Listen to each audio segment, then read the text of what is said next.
Negative impacts of daily screen use on inhibitory control networks in pre-adolescence, a 2-year follow-up study. This is really interesting. It's a study looking at screen usage and the pathways in the brain involved.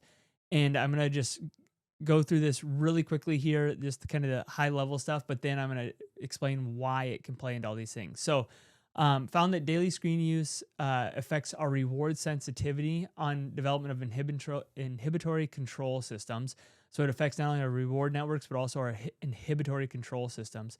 The findings suggest positive, negative long term impact of increased daily screen time on children's neuropsychological development. The results further demonstrate that screen time influence the dorsal striatum connectivity, which suggests the effects of daily screen use is a habitual seeking behavior.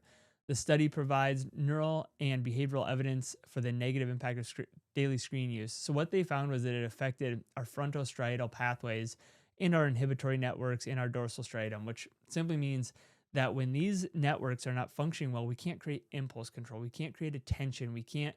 Um, and also, something really cool for what we do is this frontostriatal pathway. It's highly involved in inhibiting primitive reflexes, which if a lot of there's a lot of people out there that come to us from all over the world that have been trying to get rid of primitive reflexes for years.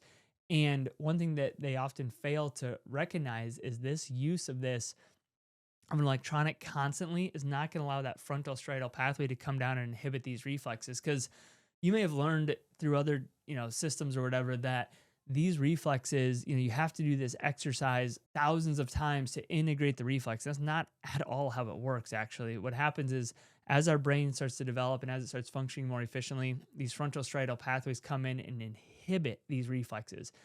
Every single person out there in this world still has those primitive reflexes, but our frontal lobes are coming in and shutting those reflexes down. That's why you don't see them. If I was to get a concussion tomorrow, these reflexes would come back because they're survival reflexes. They are there our entire life.